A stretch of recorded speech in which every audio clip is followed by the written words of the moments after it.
Ucrania reportan la desaparición del periodista chileno-estadounidense Gonzalo Lira. Había denunciado las detenciones y desapariciones de personas que se oponían al gobierno de Zelensky.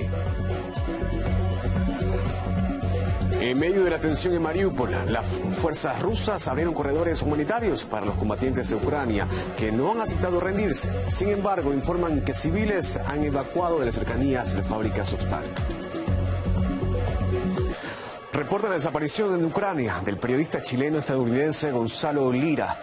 El último contacto que se tuvo con él fue el pasado 15 de abril. A través de sus redes sociales, con decenas de miles de seguidores, informaba sobre el conflicto armado desde el terreno.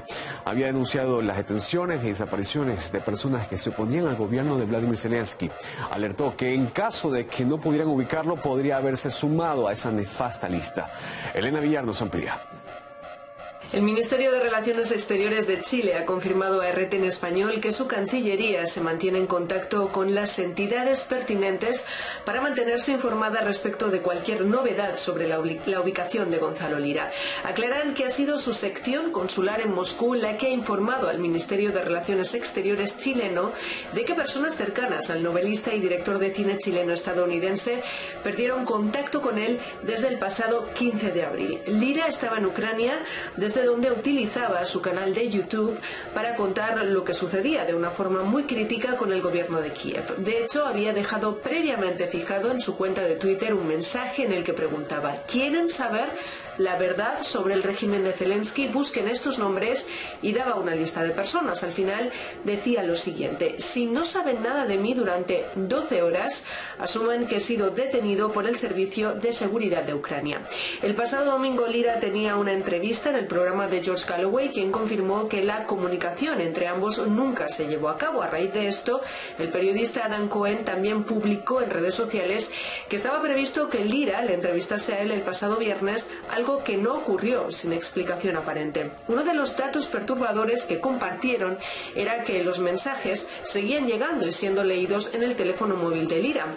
Este pasado lunes, sin embargo, la preocupación aumentó después de que el conocido nazi Sergei Botsman-Korotkik asegurase que Lira había sido secuestrado y torturado y pidiese su decapitación. Posteriormente ocultó dichos mensajes. En otro tuit, una periodista estadounidense empotrada del lado ucraniano no solo celebraba la desaparición de Lira, sino que apuntaba a otro objetivo: Patrick Lancaster. Lancaster es uno de los reporteros que más de cerca ha documentado y documenta los ataques al Donbass desde el año 2014.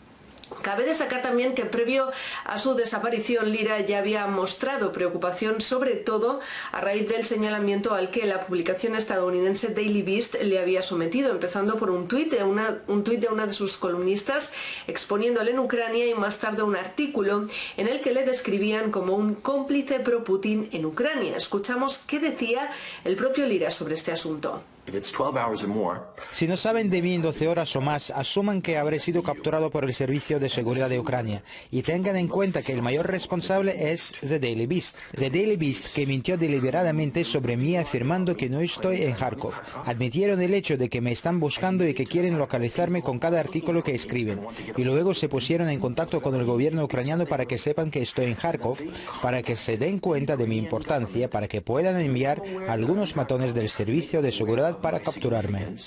A la espera de saber qué ha pasado exactamente con él, el caso de Lira se añade a la lista de muchos otros informadores víctimas de la represión ucraniana. Otro de ellos, un bloguero ucraniano sentenciado a 15 años de prisión por traición, por escribir, entre otras cosas, que Zelensky estaba equivocado. Son años que Rusia nos pide un acuerdo razonable, es decir, mantenernos alejados de la OTAN, pero no hubo cambio de ruta. Eso dijo antes de ser sentenciado. El periodista y ex eurodiputado Javier Couso condena que desde Ucrania se impide el ejercicio de la libertad de expresión. Asimismo, destaca que los medios occidentales hacen silencio ante este caso. Bueno, no vemos una reacción ni de Washington ni de los grandes medios occidentales, porque lo que estaba caracterizando y demostraría que estamos ante un régimen que está impidiendo de cualquier manera y con maneras de desapariciones e incluso de condenas larguísimas el libre ejercicio de la libertad de información. Por lo tanto, caracterizar cada día más por toda la secuencia de crímenes que estamos viendo a ese régimen como inspirado claramente por un ideario nazi. Cualquier guerra es peligrosa y cualquier periodista de guerra lo sabe. Pero lo que no debemos admitir como una sociedad avanzada que defiende la libertad de información es que a los periodistas se les coloque en un punto de mira, sean asesinados, secuestrados o desaparecidos. Y lo que estamos viendo claramente en Ucrania es que solo se deja trabajar a los periodistas que repiten como un mantra no periodismo de guerra, sino periodismo de propaganda de guerra. Más de 100 civiles logran salir de la zona aledaña a la fábrica Azovstal en Mariupol. Los militares rusos ordenaron un cese al fuego y abrieron corredores humanitarios para los efectivos y nacionalistas ucranianos. Sin embargo, se reporta que los uniformados permanecen atrincherados. Boris Kuznetsov nos trae la última hora desde el terreno. Continuó la operación de liberación del territorio de la planta Azovstal en Mariupol, así como dicen los reportes.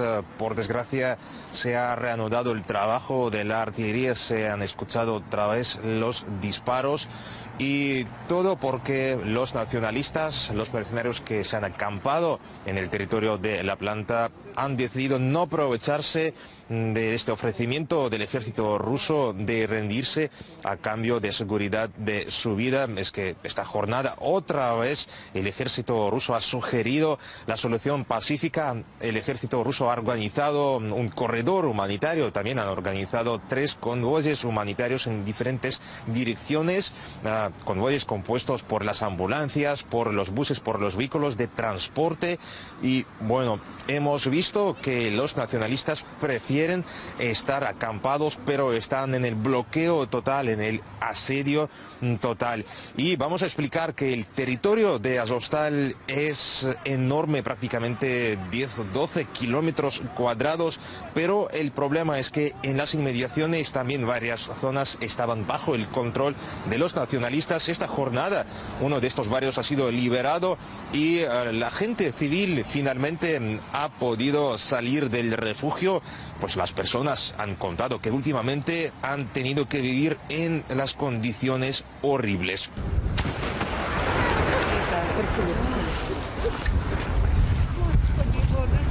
Ребята, нас никто не выводил. Мы просто выживали из последних сил. Да, ни воды, ни лекарств, ничего не было, ни еды. Дети маленькие, вы сами видите, сколько народу. Там бомбоубежища очень большие. Под землей есть выход за территорию комбината. Там затоплено, ребята приходили, рассказывали. Там очень много людей, и очень много людей за пределами. Здесь там где-то было 122 человека. Y ahora también invito a escuchar el testimonio de 2 marines, 2 uniformados ucranianos que ahora son prisioneros, pero dicen que están estupefactos por el hecho de que reciben el tratamiento muy positivo. Vamos a escuchar. Когда сюда привезли, я, честно, был в шоке. Отношение было, как обычным людям. Мне сделали перевязку, сделали какие-то хирургические вещи. Еще хочу раз благодарить врачей, потому что отношения я не ожидал. То, что нам говорили, что нас будут тут избивать или что-то это, вообще такого не было. Нас приняли именно российские военнослужащие. У меня было тяжелое ранение по ногам. Вот, после чего, когда они подошли, они всю первую медицинскую помощь дали мне и всем моим ребятам, которые были со мной. Таким образом, 5 человек были спасены благодаря их действиям. После этого нас привезли в госпиталь для оказания уже медицинской квалифицированной помощи. Y ahora también propongo ver nuestro reportaje sobre la vida de los prisioneros ucranianos en uno de los centros especializados aquí en la ciudad de Donetsk. Cada vez más militares desertan de las filas del ejército ucraniano.